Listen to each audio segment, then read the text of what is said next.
This episode of Co-op is brought to you by Squarespace, GoDaddy.com, and Netflix.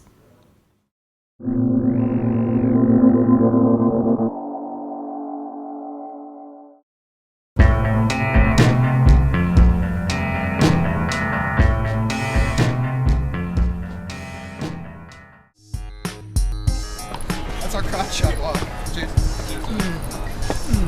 You're totally not filming my crotch right now. Yeah, you are. Yeah, you are. GDC.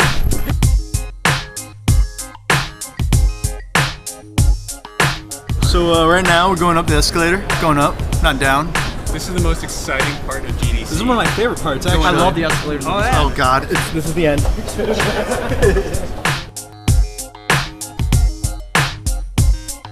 We're here at the GDC press room, 2009. We just got here, and we're picking up our badges so that we can actually get in. And these are our first badges as Area 5. And they asked us what our titles are. We try to keep it equal here at Area 5, and so we're all just video producers. And our, for the first time, Area 5 cards. Show us.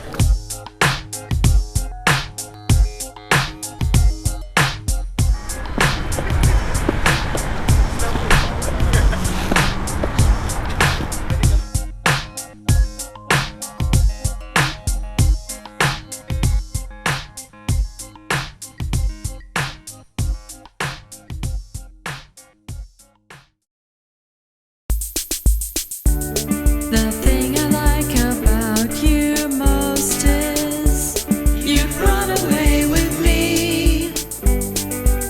So pack your bags and your shotgun too. We might run into zombies. We're always down for that co-op multiplayer action. We're always down. We're so down. We're so down, we're so down for co-op. We're so down for that co-op action.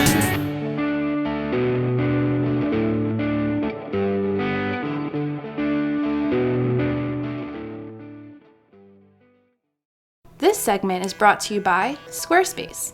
Squarespace is a publishing system for anyone looking to build a blog, portfolio, or any type of website. Squarespace offers a uniquely flexible tool for just about anyone, no coding experience required, to build high-end, complex websites with the same functionality that you will find on some of the highest traffic pages on the web. Sign up today and use promo code COOP.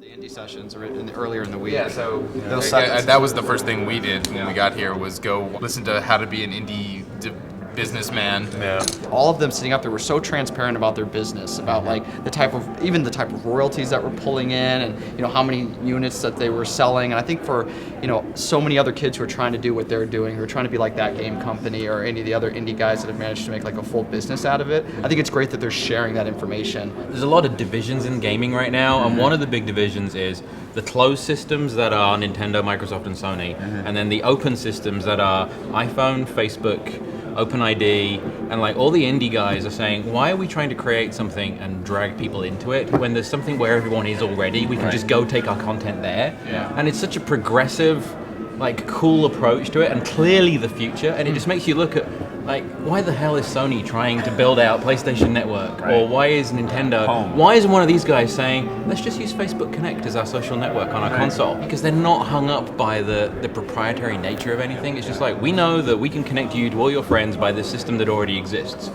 Tick. Okay, social media part of the game done. Next. These people are in those places for other things as well. So if like I start playing, whatever, who has the biggest brain on my iPhone on Facebook, everyone that I'm friends with can see that I did that. Right. And one of the first things that some people are going to do is, oh wow, I didn't know that was on the iPhone, I'm going to go check it out. Yeah. And like, you don't get that on any of the others because they're so closed. And it's like, you could be on there doing a status update or posting some photos and discover a game in the process of doing that. Like Scrabble this week on iPhone just got an update that allows you to play Scrabble on Facebook against people playing it on iPhone. So that's super smart. Facebook is the pie. Like you don't need to make a new pie. Like why not? Everyone's already on there. Yeah. Like the idea of pushing people to other services doesn't make any sense. I don't know why I can't access Facebook on Xbox Live or on PlayStation Network. Like that stuff should be in there. Every time that there's something new comes out, everybody wants to reinvent the Facebook wheel because they feel like, oh, it's Web 2.0 technologies, it's all this social networking stuff. We need to have that as part of our service as well. Right. I think the only danger with that is when you think about the integration with like social networking. Social networking stuff is so flavor of the month.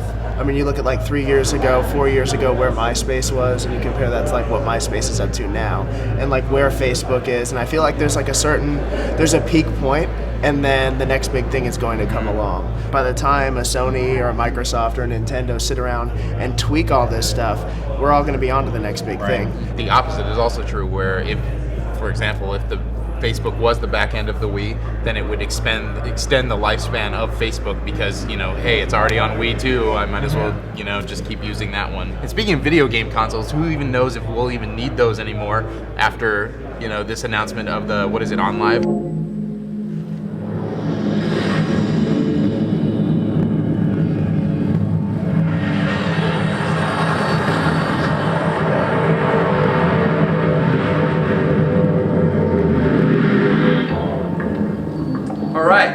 So that intro was not just for your benefit. That is the way it starts up. Why?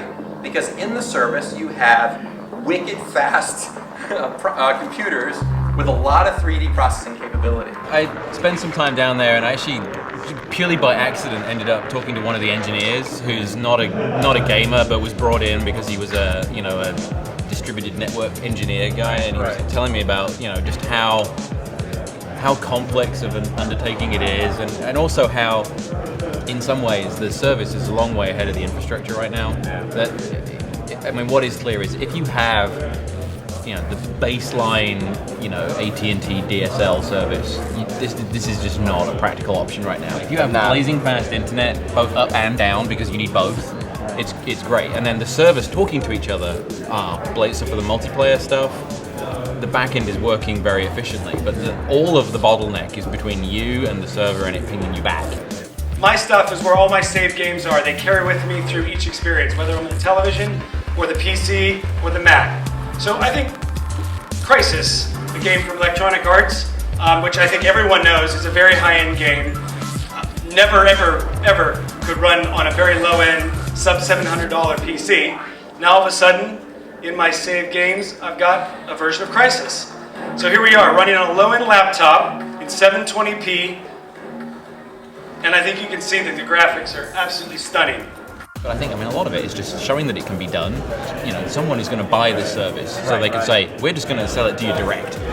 And that could be good or bad depending upon who buys it. And I think the obvious ones are like a cable company, like a Comcast or something like that. They're the ones that ultimately, they're the ones giving you the infrastructure in order to even make these services work. They incentivize you to pay the extra money to get the fat It'd be like a box, like you buy a DVR box. It's like a game box that comes with. Did you see the on-live thing? Box? It's tiny. It could fit in kind of inside an existing cable box easily. Yeah, they flat out said, one of the guys that was working at the booth told me, this thing is so cheap to make, we can give it away. It does not impact the price at all. When the bandwidth is ready, they'll flash it to do 1080p, and that's all that's in it. It doesn't do anything else. It is so inexpensive that we can either offer it at a very low price, or we can offer a service package where you get it for free. And it never needs to be upgraded, as I mentioned before, so this is it. So how do you hook this thing up? It doesn't take very much. You have DSL cable modem or fiber, you just plug it into Ethernet port, hook up the HDMI to your TV or your stereo system, and if you don't have surround sound through HDMI, you just hook up an optical connector to your audio system and off you go. And then the other side, we have USB ports. You just plug in your favorite USB controller. If you'd rather play with a keyboard or mouse, no problem. You're sitting with some serious Mac users who don't really touch PCs, and to be able to have those games at our fingertips anytime. We don't have the net connection for it, but it would make me consider getting the net connection for it. You know what I mean? And I love the idea of not having to worry about my hardware anymore. Just fucking get rid of it. I'm fine with having a dummy terminal there that can do everything that I want it to do. And Another thing that's exciting for me as somebody who is an animation student would be the idea of using something like this as my render farm. What would ultimately be possible once this was rolled out is that very often the amount of data that's generated for a game gets compressed and compressed and compressed and compressed, and that, you know, for doing a large scale simulation, potentially terabytes of information that they could never distribute in the way that games are distributed now. But they're like, we can just stick it all on one of the servers and you can have a game that's got terabytes of stuff in it, and you're just going to pull it down. And so it's like the accelerate, once it's adopted, the potential for it to accelerate into new areas and the technology just to scale on the back end. But it all comes down to that. I mean, they were playing, Burnout was actually the worst looking one down there because it was running at probably less than 30 and it was janking up a little bit. But Unreal, do you see Unreal? Yeah, I mean, that and looks, Crysis. Yeah. So Bioshock, Bioshock looks perfectly fine. Yeah. The potential here is fucking huge. Now, whether they can capitalize on that potential remains to be seen. Everything that everybody's been saying all week, it totally reminds me, like a year and a half ago, Dennis Dyack gave his whole One Console Future lecture in Leipzig, and everybody like laughed him off the stage. And are you saying that Dennis Dyack is the new gaming prophet?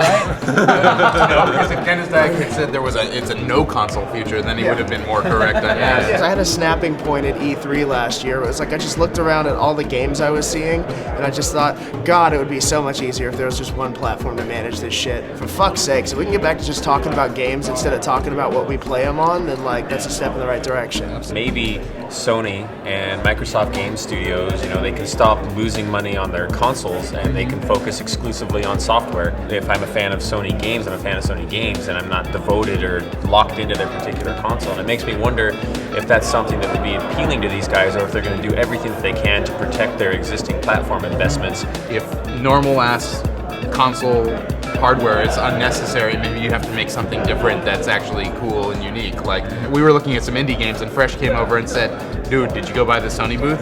And I was like, I haven't gone there yet, what's there? And he's like, they got Wipeout HD in 3D. I went over to check it out, put on some 3D glasses, changed the controls so that they were motion controlled, which I'm sure pissed off the people that were standing behind me in line. Popped into first person and started playing, and I was like, it was like, and it was in my face, and you know, the HUD is like right here, so you actually have to focus your eyes, you know, refocus your eyes on a different plane. Like, it's literally on a different plane. So like, you're playing the game and the HUD disappears because you're not looking at it. It's the same way your eyes actually work in real life. And then you're like, oh, how much do I have? And you kind of glance up, you move your head this way, and the screen kind of tilts like that. It was mind-blowing. Everything's rushing past me, and the ships are going in front of me and in back of me, and explosions are going around me. That's when it really hit me. That's like, this is really amazing. There was no sound there at all, and I was thinking, man, if I was wearing 5.1 headphones, wearing these 3D glasses, sitting in my room, playing with rumbling motion controller, I mean, that's as close to putting me in a Wipeout cockpit as I'm ever gonna get until like there actually are Wipeout cockpits. So Sony's got their room set up where you can go play some of their games, and when we went, it was all Infamous. So is Infamous gonna be my new Crackdown fix? Yes. I actually think it is. Does it have the verticality of? Yes. Okay. And the fun of Crackdown was like the platforming, jumping around and going between buildings, and it really is. It's kind of like a combination, I think, between Crackdown and maybe like Assassin's Creed, because it's got a little bit of this kind of stickiness and you've got a little bit of a float, and then there's a hole right here, and it'll like grip you onto it, and you're perching on top of that, and then you jump over to the railroad track, and you know, you can grind along the railroad track, and it looks really cool. He's using his electricity to like make him go faster, and the combat seemed pretty good. You know, it's over the shoulder, Gears of War, aiming and firing your electricity. You hit R3 or L3, I can't remember, to kind of show all the places in the environment that have electricity that you can like juice yourself up from, and that's related to your health as well. Like if your health gets drained, all you have to do is find a power source, suck it in, your health recharges. I love the idea that like all your power and all your health is tied in super easily to that. To that one thing. To that one resource. That one unified thing. But it's great because it's like it's everywhere. It's not just in a car. It's not just like some like telegraph or whatever. If you're in the middle of a boss battle and you find some object in the environment, you can leap up to it, sap energy off of it, bounce back into the battle. Like it's really fluid, that transition. Even if you're super drained, like you get everything fully recharged in like at most 5 seconds. So it's really quick to get in and out of the action.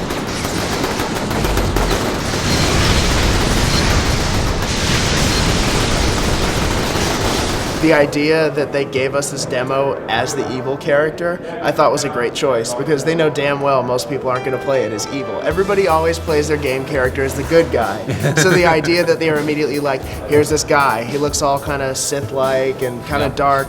Here's his weapons that you're gonna get if you play as bad, like, have at it. And I was like, holy shit, this rocket launcher electricity thing is great. That shit worked on me too. I do always play good. I'm playing evil in that game. Hell yeah, like that shit was fun. What are the good battles like? I didn't really reveal that. Who cares? Well, they're bringing light bulbs, you know? It's like, oh, no, I'll help you and I can do that. It does start to look a little bit like Prototype. You know, there are just those natural similarities that I do hope that they make an effort to try to really identify this game as something quite distinct.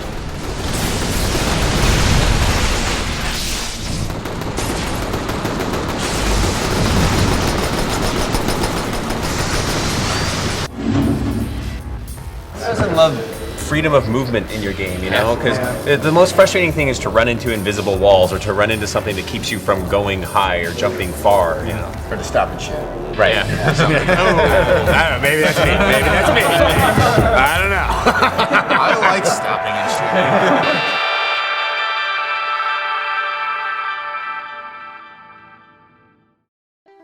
shooting. GoDaddy.com makes it easy to customize your own virtual dedicated server. Choose one of 3 popular plans or select your own Linux or Windows server with all the plan options you need. Plus, enter code CO4 when you check out and save an additional 15% on any order of $75 or more. Some restrictions apply. See site for details. Get your piece of the internet at GoDaddy.com. Yeah? Good? All right.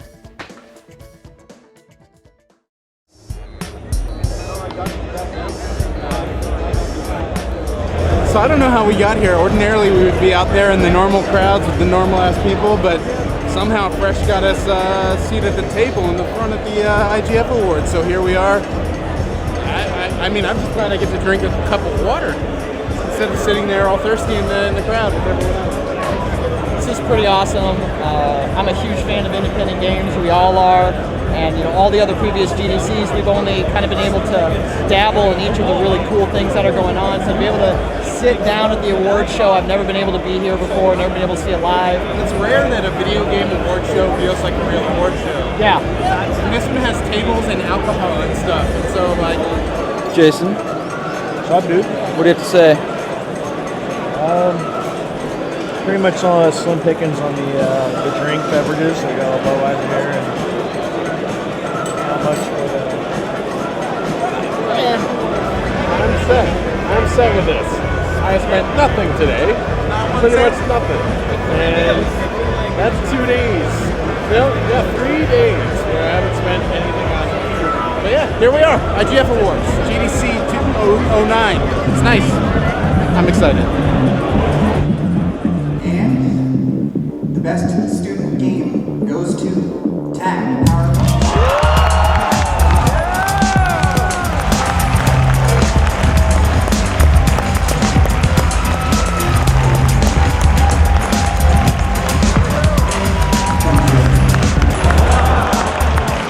Downloadable games come into your house silently and invisibly through the walls, just like ghosts, which is kind of scary if you think about it. They entertain you, but you can't touch them, just like strippers. Because of their small size, they tend to get more creative, just like really short strippers.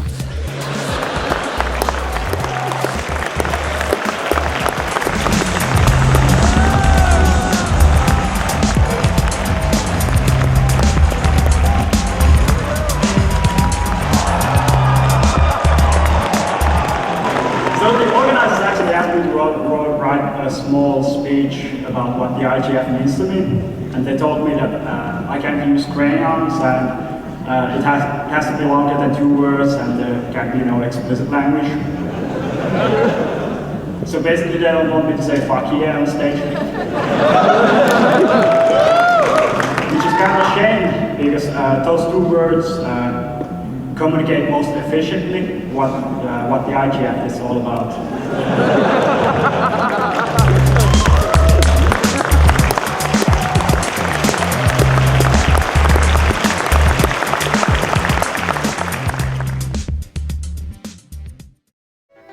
segment brought to you by Netflix. Thanks to Netflix for sponsoring this episode of Co-op. With Netflix, you can rent over 90,000 titles online, including lots of Blu-ray titles, with free shipping both ways to your home. They now have over 40 shipping centers, so almost all deliveries happen in just one business day. The Netflix plan starts at $4.99. As a new member, you can get a no-risk 2-week trial membership. Check it out at www.netflix.com/co-op. Remember to type the www when using this code. Did Sony have anything else that you guys saw? Yeah, they had the Eden expansion. How was it? Encore. Oh, cool. Which is continuing, of course, their collaboration with Bion, and it's fucking amazing. I was talking to Dylan Cuthbert from Q Games, and he was saying that both he and Bion learned a lot from Pixel Junk Eden about how to make the game a little bit more accessible to players, and also what they could do with the engine and what they could do with the graphics. So they're actually, the 5 new gardens are just that much more impressive because they kind of know the limits of what they could do.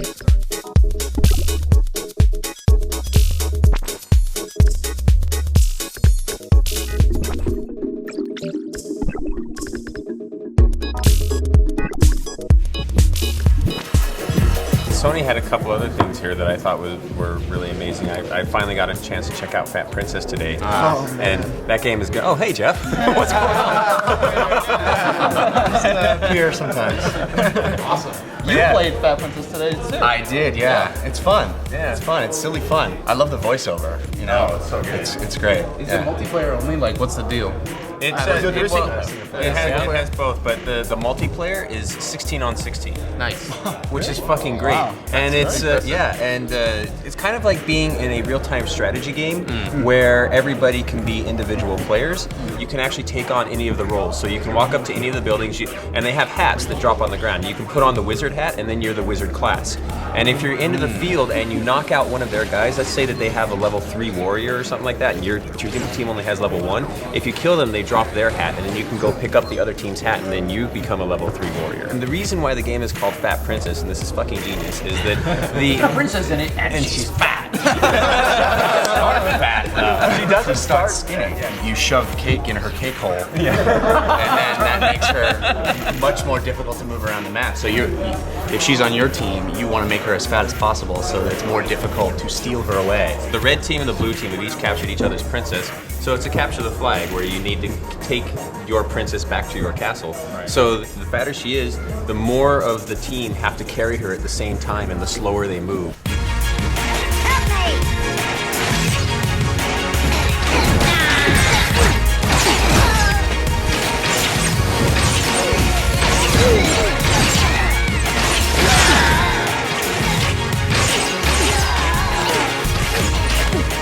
What other classes that they have? Well, they have it's standard. It's the standard kind of fantasy classes. They have warrior, mage, priest, ranger, and then worker. And the worker class isn't just somebody that builds things and gathers resources. He also has an attack, which is a bomb. But if you build up one of the buildings, then he builds these super bombs. And the super bombs you throw around, they have a great big radius. Every class has their own special powers, and they also have a special weapon ability. So like the priest can go from being a healer class, and you press the triangle and he just switches to his special class. He starts to look all evil and dark, and his staff has a pentagram on the top of it. And he sucks the life force out of people and recharges himself with it. And I assumed with this game that I would want voice chat, and we didn't have that. We were just sitting there, and I found that I didn't really ever have a problem communicating just by playing what the team was doing, because everybody sort of just runs around as little gnomes. And it's not like a first-person shooter where you really have no idea where everybody is in relation to yourself. You're pulled back so you can see more of, like you said, like an RTS type of a thing. Like, oh, everybody's moving toward the castle right now. I will join in that.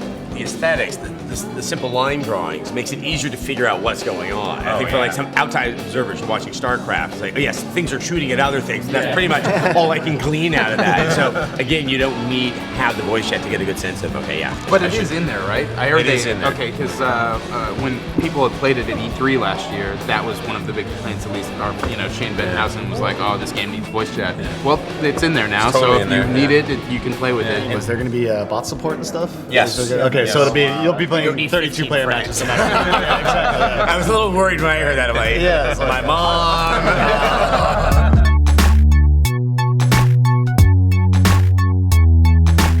The urge to not work in concert with your other teammates, I think, is going to be really. It's like 5-year-olds, trying to just organize something, but you really are going to have to work together. It does the whole Team Fortress 2 thing, where as long as you're paired with somebody else and you're paired with at least one other person, then you're way more effective than you are otherwise. Any of the two classes seem to work really well together. Obviously, the priest class can work really well with anybody. They really paid attention to not having to have everybody work together all the time in order to be effective. Cool. Well, what was another game that they very literally took the title from was rock and roll climbing at the keynote.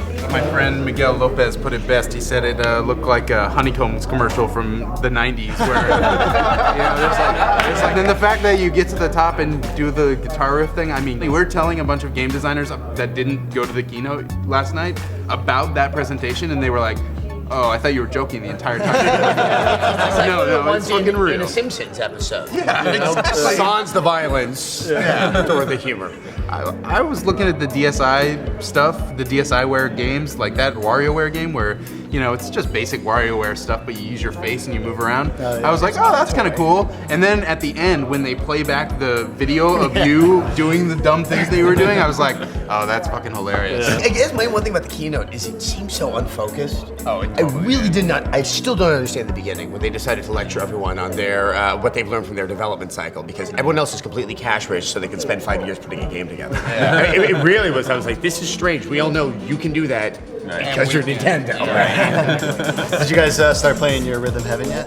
Not yet. Did everybody get their Rhythm Heaven? I just wish that they weren't giving out right outside the door. Yeah. Because I had to piss so fucking badly, and like there was no way out. And I'm like, this is serious. I got pressure. I'm old now. I don't got that muscle thing. You're saying you give your prostate a 3 out of 5?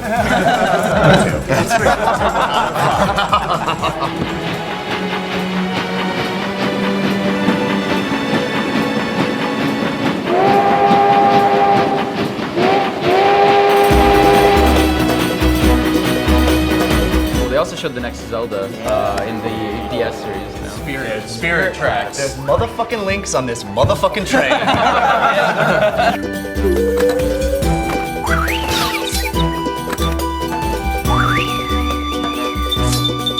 Phantom Hourglass I thought was really simple. I actually didn't finish it, and I've heard that I missed a bunch of really cool boss battles at the end of the game. Oh well. To me, the entire beginning of the game took any of the puzzling elements that I really loved from earlier Zelda games and just threw them out the window, because it says go here, go to this place, and then you go there, and then it tells you the answer to a puzzle, and then you go to some other place and you input the answer to the puzzle that you got from the other location that you wrote down on your map or whatever. And to me that just seemed a little boring. I like the controls, but I don't know, it just wasn't sucking me in. Some of the new mechanics that they showed in Spirit Tracks seemed pretty interesting to me. Like you draw a little path for an AI character that you use as like bait for another enemy that you can use to go around behind him and then do another attack. I don't know, it depends how much new stuff they do, but I'm at least interested to check it out.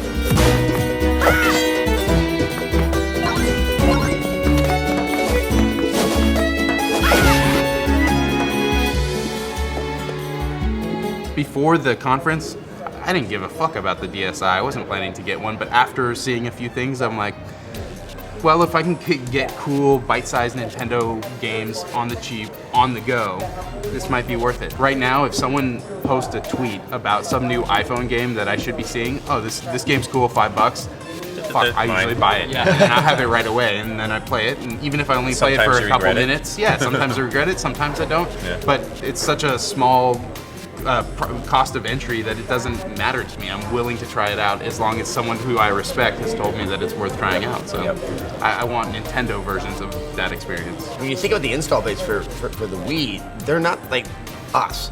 In the most part, they're not as savvy. They're not going to the various sites out there.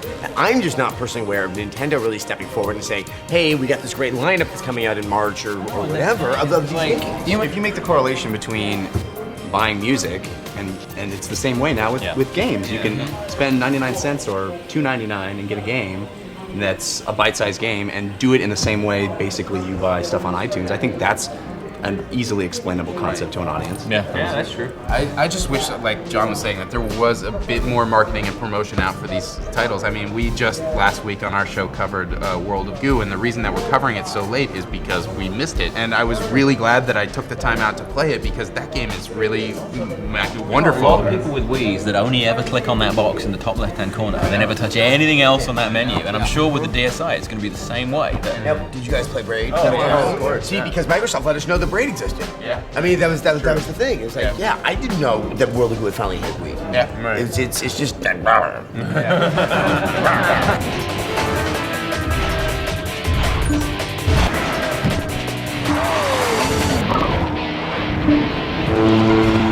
Did anybody else play Excitebots?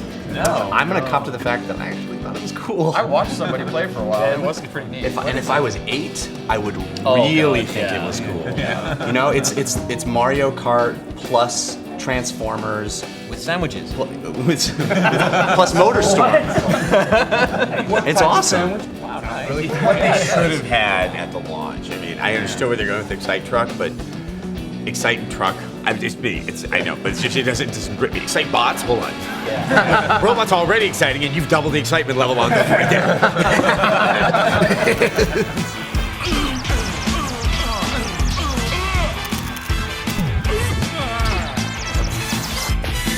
Yeah, Punch-Out was another thing that I was pleasantly surprised to see on the show floor, but not as surprised or not as excited as I thought I was for it. Once I played it, I was kind of like, I don't know. On the Nintendo, it was cool when I first saw it because it was a rhythm, puzzle game. But this time, you're sitting there and you're supposed to do this, and I don't want to do this. I mean, you can play it normally. Yeah, exactly. Yeah, you can play it normally, but who out there is going to sit there and go? When you tell me that I can play Punch-Out, old school Punch-Out style with 2 buttons and the D-pad, that's awesome. I am fucking all in, and I'm going to play the shit out of that. Fresh went to go visit his brother and cousin, and that was an eye-opening experience. Why don't you explain a little? These are all guys, college grads, mid early 20s. Every weekend, 3 or 4 times a week, they're having guys over and playing Mario Kart. And I was talking with my brother about it, and I asked him, "How do you play?" And he just looked at me for a second like I was an idiot. He goes, "What do you mean, how do I play?" I said, what control scheme do you use?" He goes, "I use the wheel." I was like, "Are you idiot?" Dumbass. He's like, "How?" I mean, he was looking at me like there was no other option whatsoever. And, I said, "Really, guys play with the wheel, like, competitively?" He goes, "Dude, we've gold starred every single class, the mirror stage, everything." And I told him, I said, "Go play it right now." And he sat down, and it wasn't like the commercials. It wasn't like them sitting, like doing all of this. He had it like down between his legs, holding like a regular wheel, and he was playing like Star Cup, like advanced 150cc crazy stuff, and he was amazing at it. Like all of these guys were like pros, and I just sat there with my mouth open the whole time. Just the rift that's starting between people like us who've been playing games our whole life, and this and this whole new group of people who are just discovering games because of the Wii, and are finding them to be accessible simply because of the controls that we all dislike so much. Yeah. And they're better at it than we are. Yeah. Screw them. I think there's just a large group of people that don't want to learn how to do, they don't want to take the time to learn how to play a game a certain way. They just want to be able to play it. They want to hop in and play it. Punch-Out, it doesn't require you to actually throw punches, but people will. All you need to do is just move the controller. Right. Punch-Out Wii is to Punch-Out as Street Fighter 4 is to Street Fighter 2. It's like, hey, remember how much fun you had with this? We're gonna update the graphics, tweak some stuff a little bit, maybe throw in a few new characters, but other than that, we're basically giving you this awesome kind of refined version of something you already love. That's kind of Nintendo's MO, Yeah. That's kind of what they've been doing for a long, long time. And the strategies are the same. It's the same. Yeah. And I don't know if that's a good thing or a bad thing that it's basically just selling you nostalgia. I haven't made a decision on whether I think about that. Sells, so whether we're all waiting for the next Mario. We're all waiting for the next Zelda, Kid Icarus, all that stuff. What I find really interesting is that they're totally like waste not, want not. Every single thing they implement into a game is something that they recycle into something else that they reuse somewhere else. And so really with Punch-Out, I feel like we're getting the 3rd iteration of like Wii Sports Boxing. The fitness boxing game in Wii Fit, I couldn't stand that shit. It got on my nerves. But it's like the idea that I can sit there on my balance board and box, and I don't have to worry about this like gruff instructor barking orders at me. I can just beat the shit out of King Hippo. That's like way more appealing to make me want to get my ass back on a balance board.